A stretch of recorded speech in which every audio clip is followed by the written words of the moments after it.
How you guys doing, class? I'm from Inglewood, California.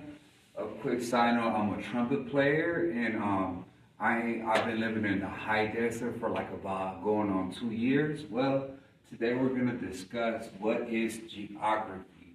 When we think of geography, we think about cartographers, people that map. We think about the physical aspects of geography. Geography is the study of physical features and its effect, including the distribution of population and resources such as land, bio. It's crazy because geographers is a very broad subject, and they know a little bit about everything. It's you got to give it down to them guys that do this field.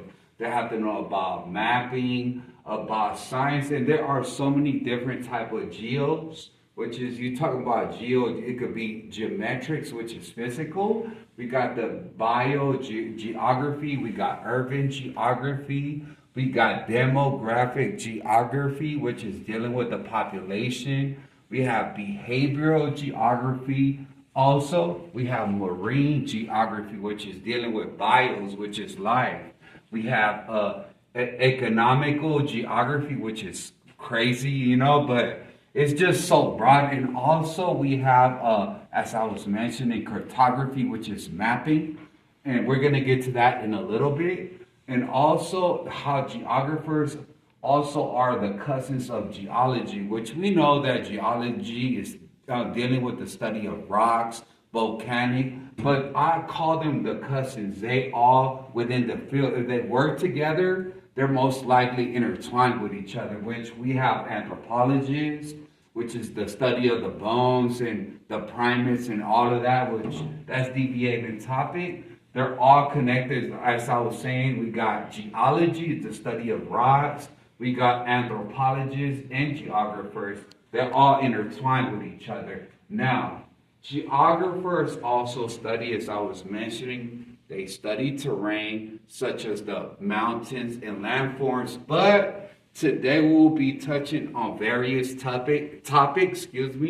We're gonna switch it up, like auto lanes on the freeway. But hey, I know that this subject can be intimidating. It is because it's just dealing with science, with Celsius, with mapping. Like, brother, I barely, if it wasn't for this class, that gave me a broader understanding, all we use is our phones. A lot of us can't even read a map, We rely on technology on the daily, But anyway, back to this subject, there are different types. We will be touching different maps projections. What is a projection is something that's been distorted or manipulated, The earth is allegedly a sphere. So we're going to get to that in a little bit. There are different type of max projections, which one of them is the most popular use, the Mercator.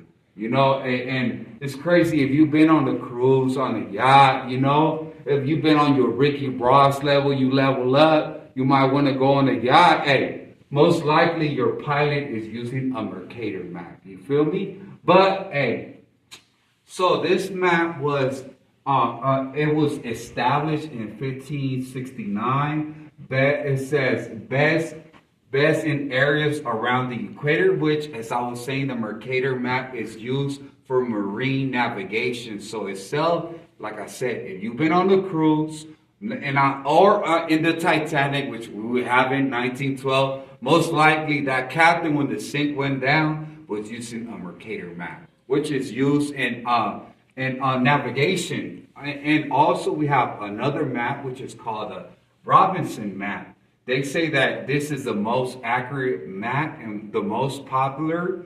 It's only popular, around the 45-degree angles of the equator.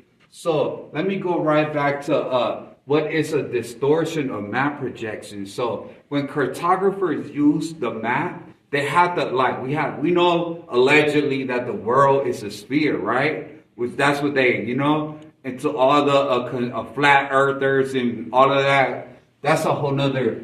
But let me go back to what I was trying to emphasize. So how do they put these maps together? They open it up and they project it like you have a peel, right? And you have to like boom flip, so that way they could kind of get the sense and flatten out so they could get whatever format that they gotta get, you know? Now, also, what is one of the oldest maps known discovered ever, way before all these? It was a map discovered, also called the Imago Mundi, also known as the Babylonian map. Way before we thought we were so advanced, they already had this mapped out. So let's not think that we were already more advanced. These people were already had the concepts and the foundations of navigation, you know? So that alone, like all that time while we didn't discover nothing. So let me go back to dating back with this Imago Mundi. Imago, let me spell it Imago Mundi. Mundi, which means world, you know? It could be a Latin or a Greek word, most likely, you know, but do your own research. I ain't about to do all that. But let's go back to this map. Imago Mundi dates back to the 6th century BC, you know, before Christ, before the Messiah came through, you know, but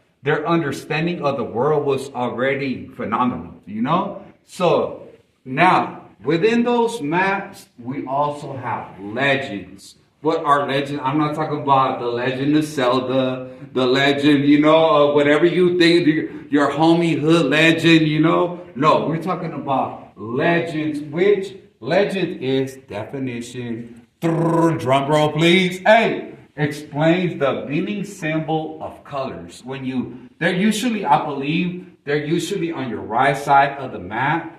You know, I could be wrong. I'm not perfect. But anyway, these colors, give you the elements to represent different colors. They guide you to how that terrain could be high, peak, flat. So when you're reading the map, you know where you're going. You know, like, all right, I can see in the map that this color could represent red or whatever. It's going to be a high peak, and you have to be very careful, you know? Anyway, there are so many different types of maps, as I was discussing. There are political maps, you know, which it could be, this mapping could be used when they use college electoral votes and all of that. And also, we also have, as I was mentioning, the Mercator map, which is one of the most popular maps used. And we have the physical aspects of geography. We have the topography map, which is physical positionings as terrain, earth, lava, all of that. You feel me? Now we have the components of what makes a mapita, a map. No, so what makes a map? Of course, we have to have a title. We got to know where we're going, you know? So we have a title. What is the map related to? Like, you know, it could be census, demography.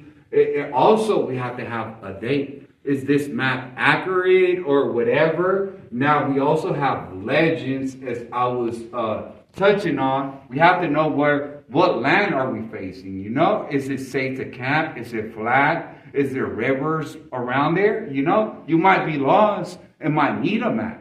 So you never know. And it's also, we'll touch that on the compass, the next video. Holla at your boy. Well, anyway, we got a direction. We got to know where we're going. You know, we got north, east, south, and west. And I'm not banking. You know, this is just how the rules of the elements are. We also have to know where we're going. Duh, you know.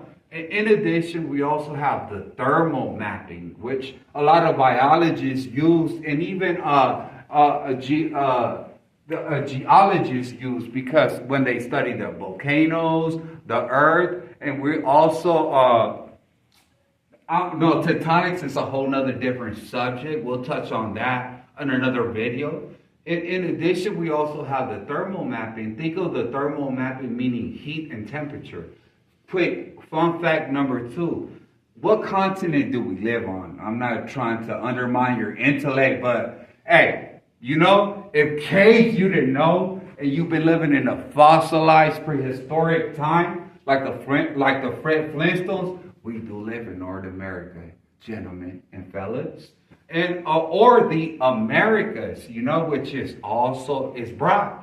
We have Latin America, we have countries like Brazil, Peru, Chile, and so on, right? So who was North America named after? You know, it was this dude named Amerigo Vespucci, which I might be mispronouncing it, but again, don't go by what I say. Do your own research. That's why we go to school to learn. Anyway, this dude was an Italian explorer and navigator. You know, and I ain't talking about a Lincoln Navigator. Like he went out there and did his thing, but who helped establish the idea of a new world. And you know, with that new world, it was all bad, you know? But that is another subject. But real quick, to deviate, what did the new world brought? Slavery, transatlantic trade. It's a whole nother subject. That's history. But let me go back to this dude, Amerigo Vespucci, who helped establish the new world, born on March 9, 1454 in Florence, Italy. You feel me? Died on February 22, 1512. If we keep thinking that Columbus discovered America, well, I don't know what to tell you. I'm just going to pray for you on the next time that is all for Geography 101. Amen.